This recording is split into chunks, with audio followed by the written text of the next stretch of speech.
So Tim, thanks for joining today on the new School of Recruitment show. Thanks for having me. Really excited to have you on because I mean, you and I have got to know each other for a little bit, and we've been able to talk all the fascinating things about employment branding. Yeah. But it's a conversation which is very current and much needed right now. So I mean, I know a little bit about yourself, where obviously you managed and created a digital fair. You've got pretty much every client under the sun right now, from your likes of Uber to Facebook to Coles to Bunnings and Commonwealth Bank, etc., etc. Yeah. So I think it's really I'd love to get you to, I guess, give us a little bit more about yourself to the audience, around how you got to where you are today. Yeah. Part of it's just good timing. Employment branding, as you said, has just become extremely popular as organisations have started to understand how important it is both to engage their people but also to connect with customers. Sure. It's not just isolated to the employee space. Employment brands can have a big impact on a consumer brand too. So yeah, it's exciting to be in the space at the moment. What we find though is that because it is a new space, there's not a huge amount of capability in the industry, and that's where people like us kind of come in. Of course, yeah. of course. And so I mean, today we're really going to talk about employment branding, obviously. So really excited to obviously explore this and dive deeper into this. We'll catch up shortly with Ruby, who's quite knowledgeable in this space as well. So hopefully we can ask you some juicy questions. Yeah, looking forward to talking about it.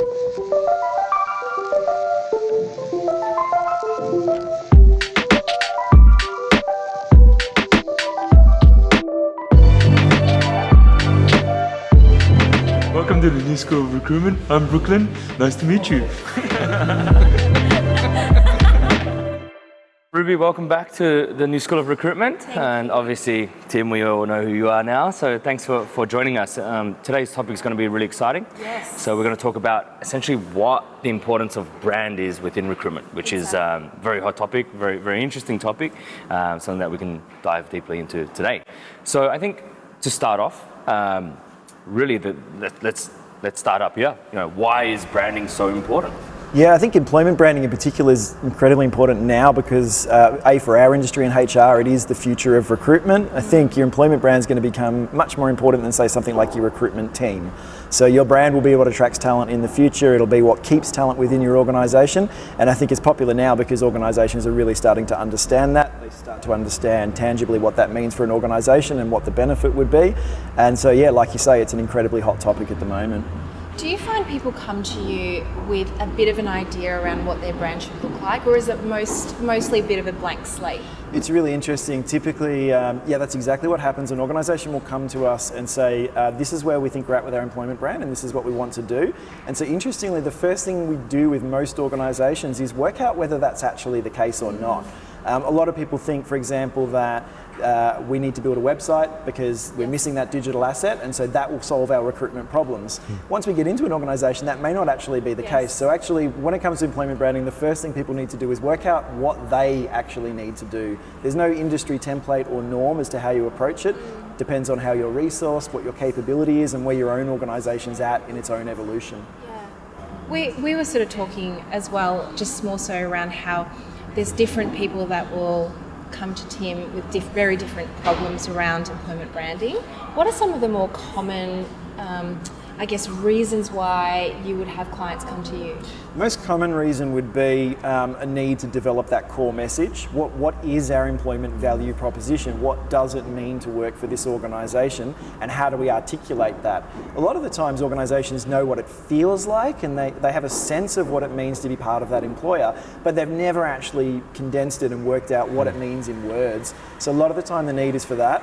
The other big need is to better understand the actual talent that they're trying to attract into their business. So where they may know what they want to say about why it's such a great place to work and why other people would want to come there, but they need to understand then what it is that the people want to hear that they're looking for. Right. So this particular type of talent, is our message aligned to what they are after? Do we offer the type of work environment that they're looking for, the rewards that they're looking for? So the two big needs are help us define our story, and then the second big need is help us understand, who needs to hear that story.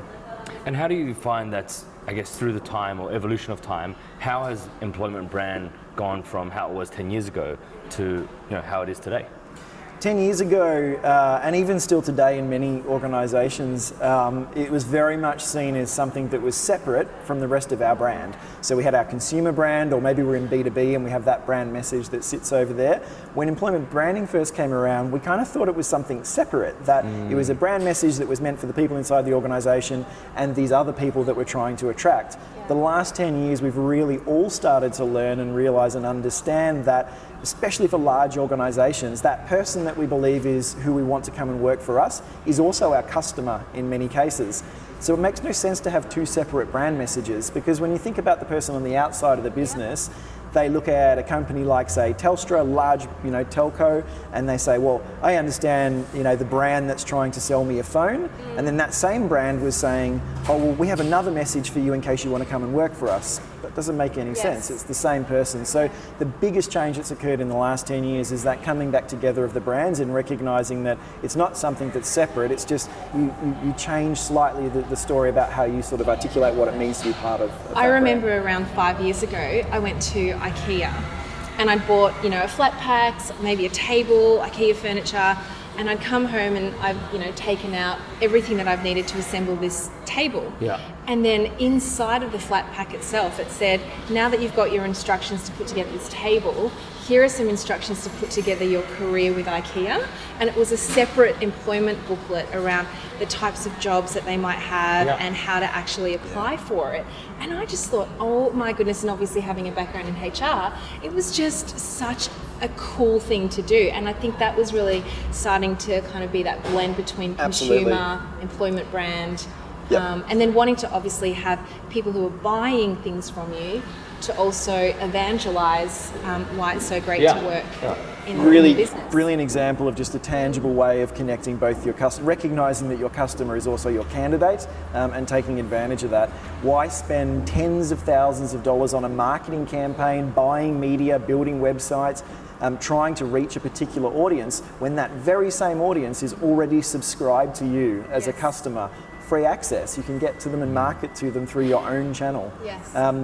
Still today that would be considered an innovative example of how to connect with candidates, and you need to see a lot more of that. It's just a matter of sitting back and looking at it and saying, do I have a large customer base? Do I have a way to connect with them? And if those two things are true, is it also the same audience that I want to attract to my business? Go utilise it.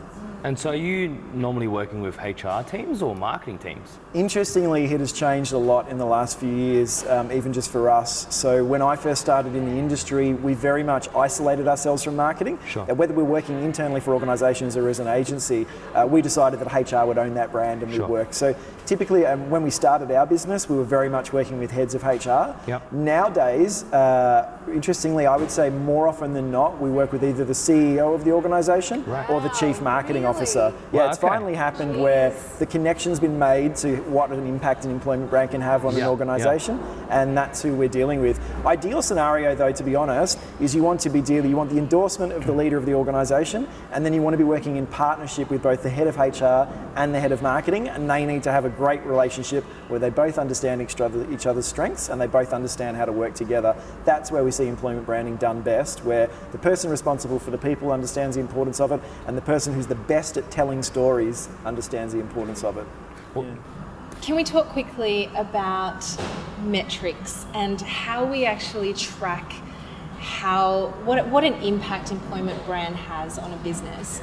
And we spoke briefly about it being one of the metrics that's actually really easily captured. So I'd love to hear your thoughts on how it's done well, who does it well. Yeah, absolutely. I think personally for me, I'm a little bit of a data nerd, so I love the numbers, and I've always been somebody that wants to be able to say what they achieved and what they did. I think one of the really exciting things for me about employment branding is it's quantifiable. Having worked in other marketing disciplines, if I put a billboard up down the street there and people drive past it, maybe that converts into something, maybe I can measure my return on investment. With employment branding, you can absolutely and definitively measure what your investment achieved from you. Everything from understanding how an audience is engaging with your brand externally and what that's benchmarked against and whether you're performing well, right through to the tangible outcomes of, did I reduce my advertising spend? Have I reduced my recruitment agency spend? Have I increased engagement? Have I increased retention? Are my people who I'm retaining and engaging performing at a higher level and a higher standard? if I can prove those things, I can also map all the way back to when I engaged them and got them involved with my brand or potentially hired them into the business. So the beautiful thing about HR is we've been sitting on some really valuable and important people metrics for a long time. Now we're able to understand like what they actually mean, and what they actually show is the impact of what employment branding does for an organisation. And I think because we're able to demonstrate that, that aligns with why now we're seeing the interest from leaders inside organisations, even to that level of like the CFO and these types of people, understanding financially what impact does HR and employment branding have on an organisation. We now know that. So it's extremely exciting for someone who's interested in that sort of thing. I mean, Ruby, you're obviously a talent leader. How have you found employment branding help you in your, I guess, day-to-day recruitment activities? Oh, amazing. I mean, a lot of founders, and I work more so in the startup scene, come to me to say we're losing candidates that we really like to our competitors. Why is that? And often you've just got to bring it right back to your employment branding piece, and it's really forgotten about in the early stages of business because you're so focused on your consumer brand that you forget, or more so because you have to scale so fast and so quickly, you haven't had enough time investment on the employer branding piece. So it's really about, some of those quick wins. And one of the things that I find helps a lot and quite, it's quite captured quite easily is around focusing on your people. So the people in the tribe and the team that you already have, how do you bring their stories to life around what attracted them to work with you in the first place?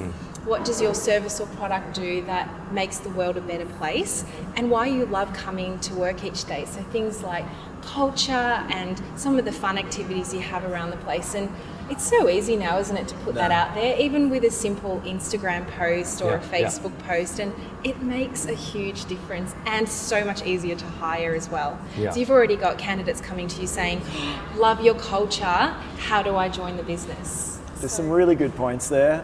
Firstly, that small businesses should be really aware of employment branding as well and know that it is something that they could and should be doing. And also that it is easy to do employment branding. It is as simple as telling the story of what it's like to work in your organisation. And effective employment branding can be something as simple, like you say, as an Instagram post, produced in the right way, targeted in the right way, shared in the right way. And you touch on something that's really important there as well, which is the authenticity piece, which is you shouldn't be trying to manufacture a message about what it's like to work in your organisation. A good employment brand simply captures the story of what it's like to work in an organisation and shares it with the audience that's most interested in it. And that's why it's important to realise as well that it's not about saying we're the best place to work, you should want to come and work with us because we're amazing. It's about saying this is what it's like to work here. If that's the kind of place that you would like to work in, maybe you should consider coming and working with us. That's all it needs to be, just an open and honest message about what it's like inside your organisation. Why small companies should be thinking about doing it is it means you can compete on a large scale. If you've got a great offering and you're a great place to work, like Weploy, where we are today as an example, then you can be drawing talent that the large organisations are looking for as well. We've all hired into our businesses millennial talent that's high performing from the top universities, really engaged and interested in doing good work. Those same people were considering opportunities with large banks, large consulting firms. That's right. So anybody can play in this space, and I think it's important that small organisations do that as well. Yes, yeah. So Tony, when you started to really look at growing the Weploy team, how much of your thinking went into the employment branding piece, and what did you do to, I guess, put that out there, that the way that you have today, just so fun and cool and exciting? Well, so Tim and I had a conversation or a coffee, probably when we actually started building out the MVP. So it was early stages. We had 3 people in the team. It was actually myself and Nick who had the coffee down on Little Latrobe, and Tim basically just went, all right, this is what employment branding is and this is what it can do. And it really hit a nail in my head. And so basically when we built Weploy, we always focused on how do we build, rather than build a separate employment brand and a separate marketing brand or a separate brand in the market, let's just build one brand that speaks to the people, right? And has a more down-to-earth conversation style. And so we've been really open with how, I guess, our culture is here, what we do, and from the early days, just, I guess, understanding the importance of winning talent and the war on talent. And so for us, we haven't really done anything like, let's run a separate campaign, or let's just build a brand that people really enjoy, and through that we've been able to get, right now we've got a wait list of about 10,000 Weployees to join our community, and that's been pretty organic. We've got people like Marissa, some new people we're really excited to announce shortly coming on board, and when we look back on that, I think a lot of it came down to employment brand. We didn't do anything separate. We didn't do anything, I guess, unique or super innovative. They really fell in love with what we are as a company. So I think, you hit it on the nail there. Yeah. It's interesting. One thing I wanted to ask you specifically was around, we've talked a bit about authenticity and just being real and down to earth.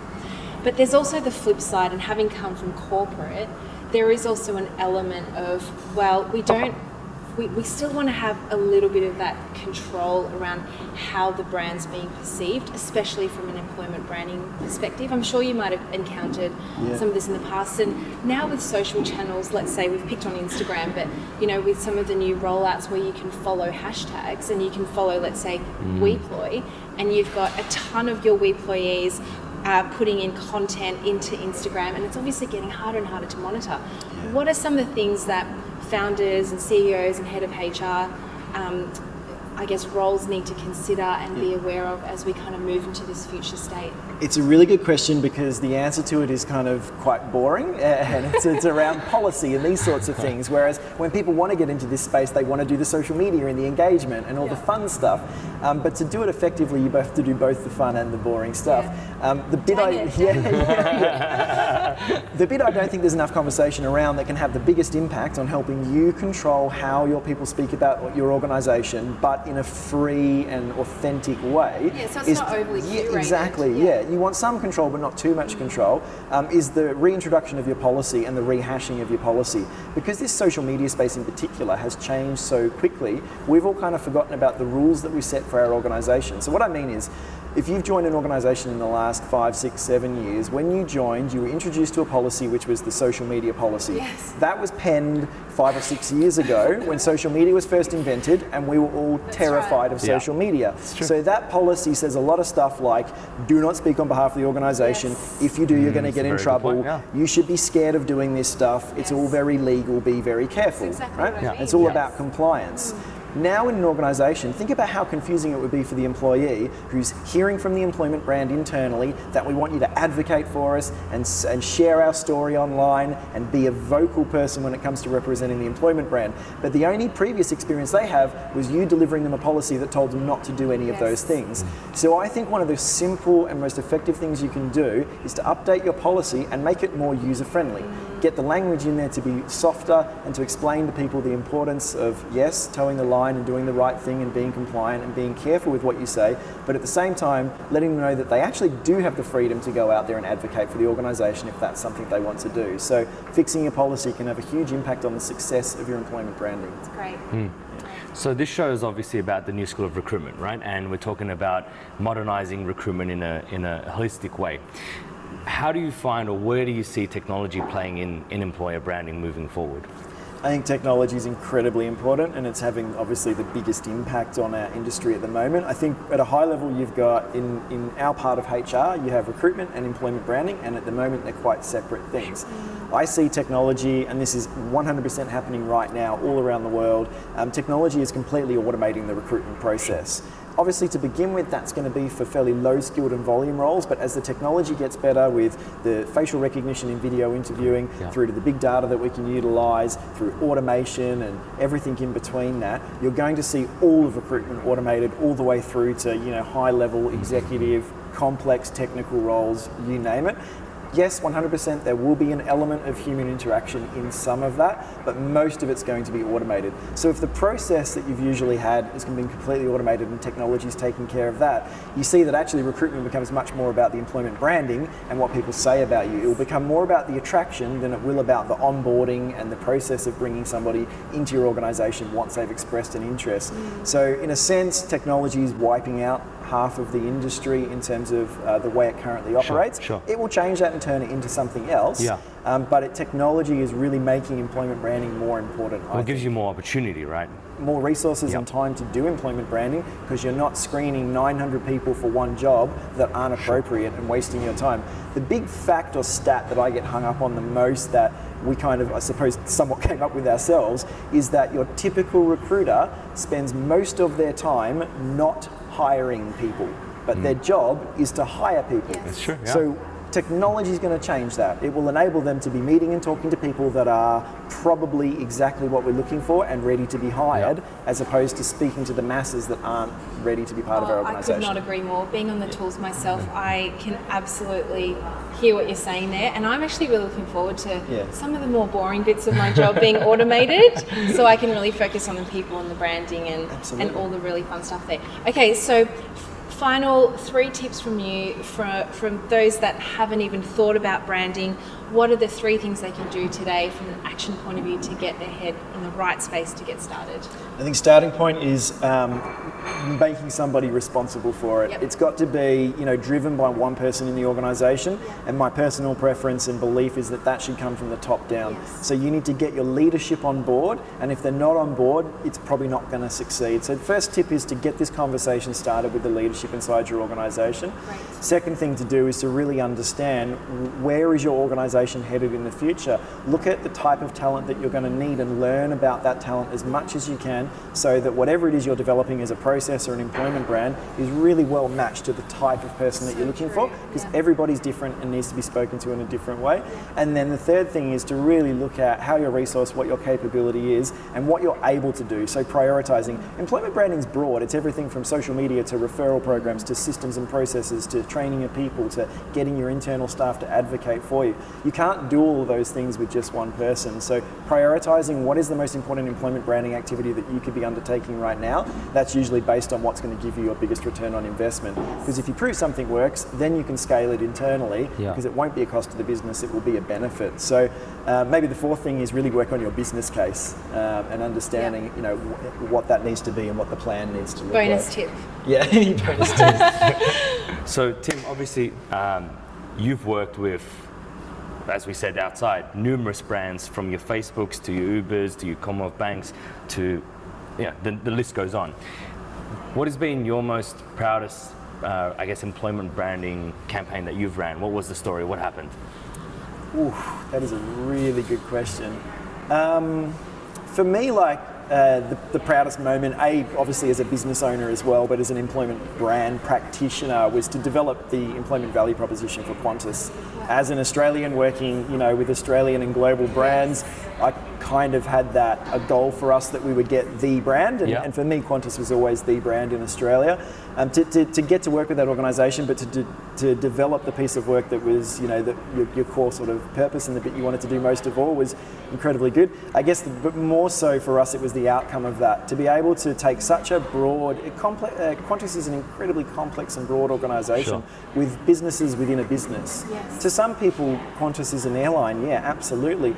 To other people, it's a superannuation and an insurance organisation. To other people, it's a technology business. It is such a huge organisation. So for us, I guess the proudest moment and the biggest thing that we did was to be able to develop an employment brand that was flexible and agile enough to be able to represent all the various different diverse parts of that organisation, and to be something that people actually engage with, that was well received, that made people realise that they were working for a great organisation, that it was a tool that would make them want to advocate for it, and then to be a resource that would enable that advocacy that people wanted to demonstrate. So for us, a huge thing for us was doing that piece of work in particular. The outcome of which, at the end of the day, everything we do, it's whether that's us as a business doing employment branding or employment brand managers, everything we do is about ideally saving an organisation money, creating efficiencies, and then engaging people, with that organisation. So being able to say that you can affect the bottom line of,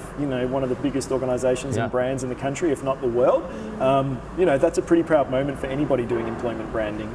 Yeah, that's interesting. And I guess when you started working with them, what were some of the challenges and how did you overcome that?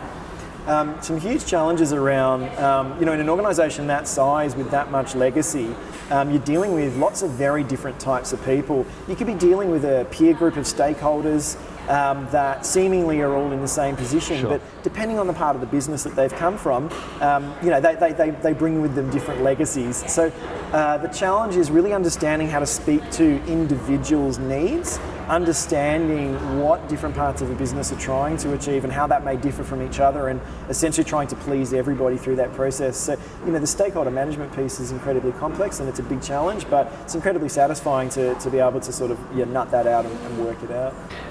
So at the moment, millennials is obviously a very hot topic, right? Every organisation is, or not every, but majority are looking to hire or understand how to hire millennials, how to attract millennials. I'm sure you've gone through this at many of the organisations that you've worked at. Millennials is the future, right? So, and such a competitive space. Massively competitive. Yes. You've got universities getting involved. You've got, I guess, even myself. When I graduated, I had opportunities pretty much just in Melbourne, right? Whereas now you're talking to millennials who go, Melbourne is just my backyard. I've got not only just Sydney or Queensland or what's in other states, but the rest of the world. Literally the world, right? Yeah. How do you compete, or how do you create an employer branding that competes for millennial talent these days? Yeah. It comes back to understanding, like I said before, like connecting to what it is they're looking for and understanding them as a group. And I think once you start understanding millennial talent, you start to realize really quickly, it all comes down to contribution.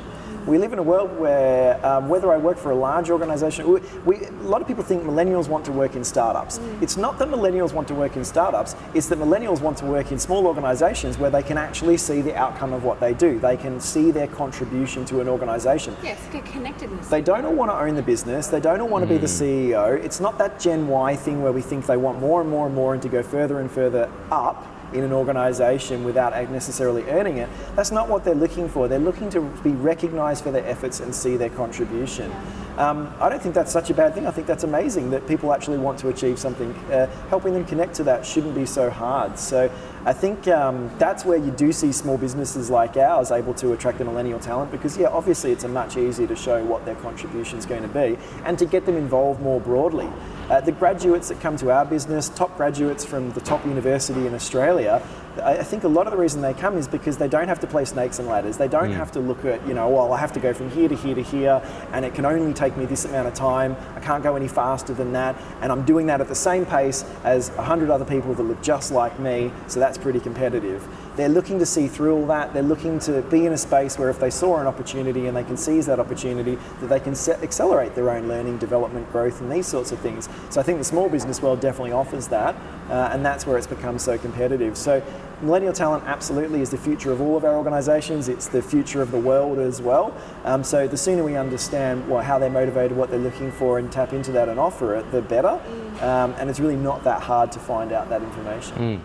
And so, I mean, we've seen, or we've heard how employer branding looks like from a essentially external lens. From an internal lens, how do you see employer branding affecting people like yourself moving forward? Yeah, well, so I'll give you an example. So our current business I'm working with, they wanted a little bit more of a story around how they're actually connecting in with some of the social philosophies that they have in-house. And the general thinking around that was, well, we don't do anything to help others in the world. So a lot of what I ended up doing internally was around capturing internal social connection pieces. So what are individuals doing with contributing to charities, for example, or giving their time on the weekends? Also, what do we care about together as a business, and stitching that all together, because it does lead into things like employment brand. Those stories we can capture and put out in terms of blogs or in terms of little Instagram stories or Facebook posts, and it makes all the difference, and all of a sudden we internally feel really connected with each other, and also the purpose around what we do actually makes a greater difference to the world. So yeah, I think it makes a humongous difference. Probably need to get better on the tracking and the data and the metrics side of things, which I'll pick your brain on later. But you can just feel the difference as well. Everyone's talking and on the same page, and it ends up being a really great cultural initiative.